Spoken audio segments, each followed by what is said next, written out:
উচ্চ মাধ্যমিক history ABTA test paper সমাধান নিয়ে আজকের এই বিশেষ ভিডিও। অর্থাৎ আজকের এই ভিডিওতে উচ্চ মাধ্যমিক এবিটিএ টেস্ট পেপারে থাকা ইতিহাসের পেজ নম্বর AC5 সম্পূর্ণ এমসিকিউ এবং এসিকিউর প্রশ্নের সঠিক উত্তরের সমাধান করে দেওয়া হয়েছে আজকের এই ভিডিওটিতে। এইরকমই আরও বিভিন্ন টেস্ট পেপারের সমাধান পেতে চ্যানেলটি সাবস্ক্রাইব করে রাখতে একেবারেই ভুলো না।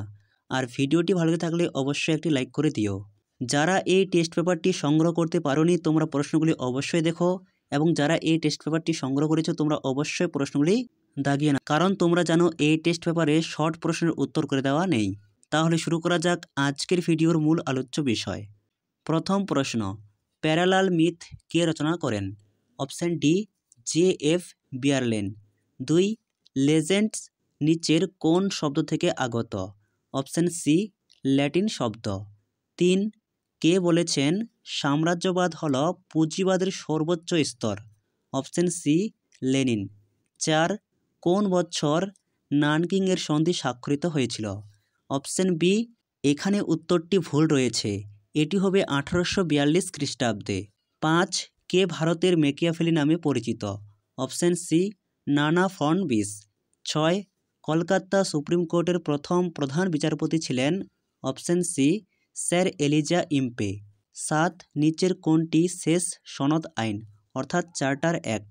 অপশান সি 1853 খ্রিস্টাব্দ সনদ আইন। 8. হিন্দু কলেজের বর্তমান নাম কি? Presidency college. 9. কে প্রতিষ্ঠান করেন সত্যশোধক সমাজ? অপশান সি জ্যোতিবা ফুলে। 10. কবে ভারতবর্ষে বিধবা পুনর্বিবাহ আইন পাশ হয়? অপশান সি 1856 খ্রিস্টাব্দে। 11. কে প্রথম ভারতে ডিভাইড অ্যান্ড রুল নীতির প্রচলন করেন?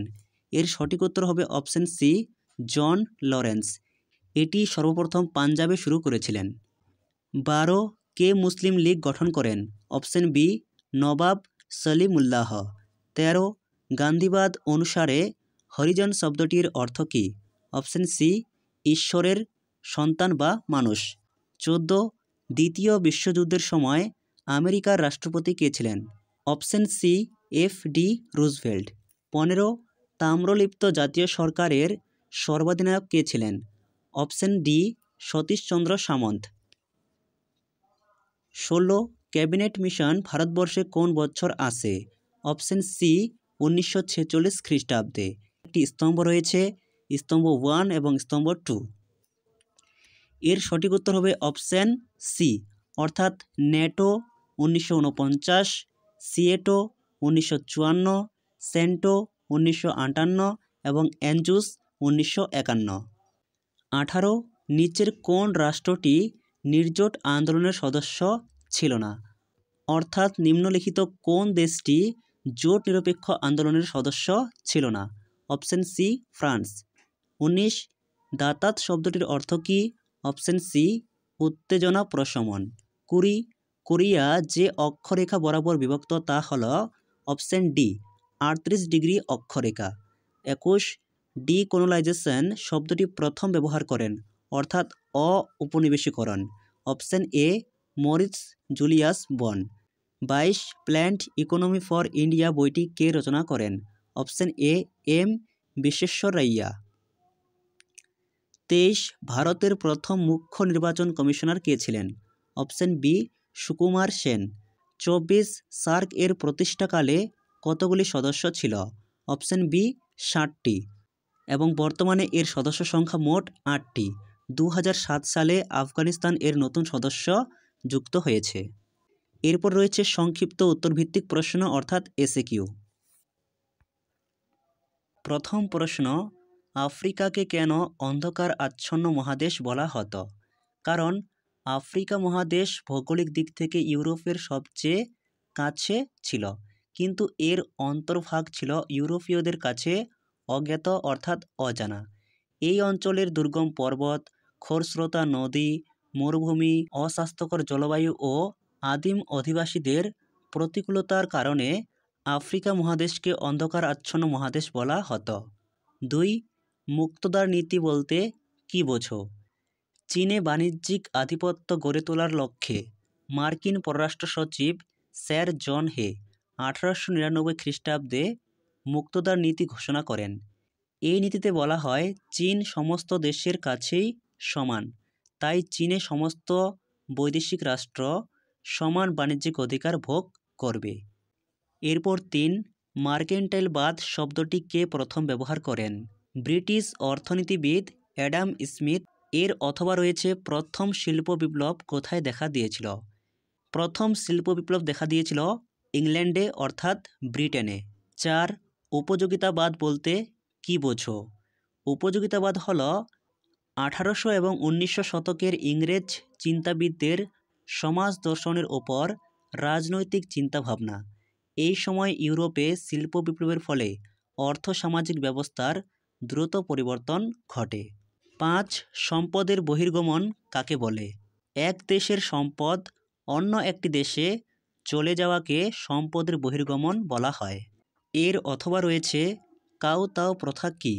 কোনো বিদেশি দূত বাণিজ্যের উদ্দেশ্যে চীন সম্রাটের সাক্ষাৎ প্রার্থী হলে চীনা ঐতিহ্য অনুযায়ী সম্রাটের সামনে ভূমি পর্যন্ত মাথা নত করতে হতো, যা কাওতাও প্রথা নামে পরিচিত।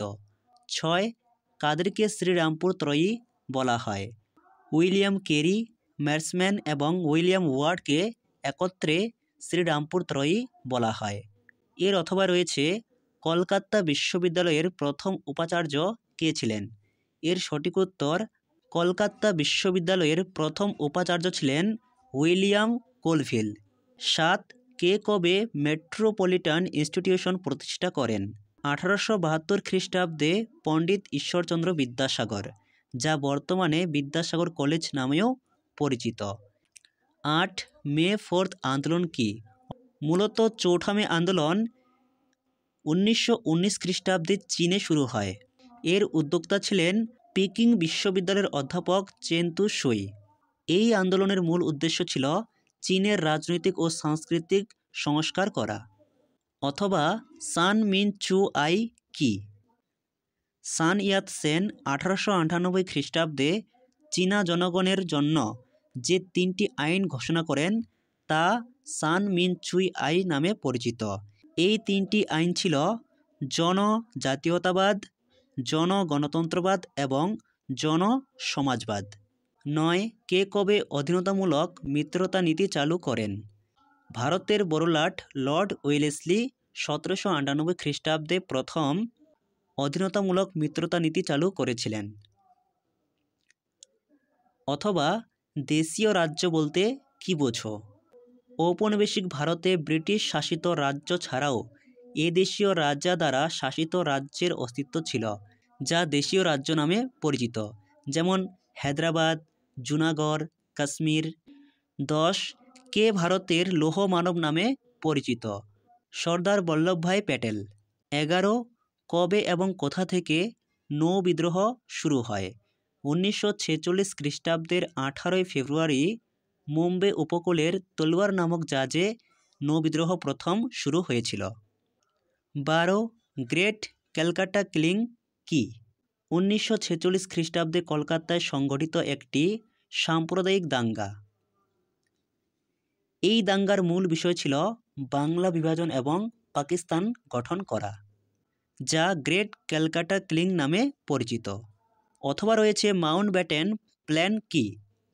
অর্থাৎ মাউন্টব্যাটেন পরিকল্পনা। মাউন্টব্যাটেন প্ল্যান ছিল ভারতের শেষ ভাইসরয় লর্ড মাউন্টব্যাটেন দ্বারা ব্রিটিশ ভারতকে 2টি স্বাধীন রাজ্য অর্থাৎ ভারত এবং পাকিস্তান বিভক্ত করার একটি পরিকল্পনা বা প্রস্তাব। 13 মার্শাল টিটো কে? মার্শাল টিটো ছিলেন যুগোস্লাভিয়ার রাষ্ট্রপ্রধান। এরপর 14 তেল কূটনীতি কি? দ্বিতীয় বিশ্বযুদ্ধের পর অর্থাৎ 1945 সালের পর তেল সমৃদ্ধ মধ্যপ্রাচ্যের উপর প্রাধান্য বিস্তারের লক্ষ্যে বিভিন্ন দেশের সঙ্গে কূটনৈতিক সম্পর্ক গড়ে তোলার মার্কিন পদক্ষেপকে তেল কূটনীতি বলা হয়। অথবা লং মার্চ কি? চীনা কমিউনিস্ট পার্টির নেতা মাও সে তুং এর নেতৃত্বে 1934-35 খ্রিস্টাব্দ পর্যন্ত এক দীর্ঘ অভিযান শুরু হয়। তারা সমগ্র দক্ষিণ পূর্ব চীনের বিভিন্ন অঞ্চল পায়ে হেঁটে অতিক্রম করেন, যা লং মার্চ নামে পরিচিত। 15 নব উপনিবেশবাদ কি? দ্বিতীয় বিশ্বযুদ্ধের পর অর্থাৎ 1945 সালের পর উন্মুক্তভাবে ঔপনিবেশিক শাসন না করেও কোনো দেশের ওপর আধিপত্য বিস্তার ও শোষণের প্রক্রিয়াকে বলা হয় নব্য উপনিবেশবাদ। অথবা তৃতীয় বিশ্ব কি? তৃতীয় বিশ্ব বলতে বোঝায় দ্বিতীয় বিশ্বযুদ্ধ অর্থাৎ 1945 সালের পর যে সমস্ত দেশ সদ্য স্বাধীনতা অর্জন করেছিল এবং বিশ্বের দুই শক্তিধর জোটের মধ্যে যোগ না দিয়ে নিজেরাই একটি জোট অর্থাৎ জোট নিরপেক্ষ নীতি গ্রহণ করেছিল, সেই সমস্ত দেশকে বলা হয় তৃতীয় বিশ্বের দেশ বা তৃতীয় বিশ্ব। এরপর 16 নেহেরু মহলানবিশ মডেল কি? নেহেরুর আদর্শকে বাস্তবায়িত করার উদ্দেশ্যে ইন্ডিয়ান স্ট্যাটিস্টিক্যাল ইনস্টিটিউট এর বিখ্যাত পরিসংখ্যানবিদ প্রশান্ত চন্দ্র মহলানবিশ 1955 খ্রিস্টাব্দে দ্বিতীয় পঞ্চবার্ষিকী পরিকল্পনার একটি রূপরেখা বা মডেল তৈরি করেন, যা স্বাধীন ভারতের প্রথম প্রধানমন্ত্রী জওহরলাল নেহেরু কিছু সংশোধনের পর এই মডেলটির প্রয়োগ ঘটান, যা নেহেরু মহলানবিশ মডেল নামে পরিচিত।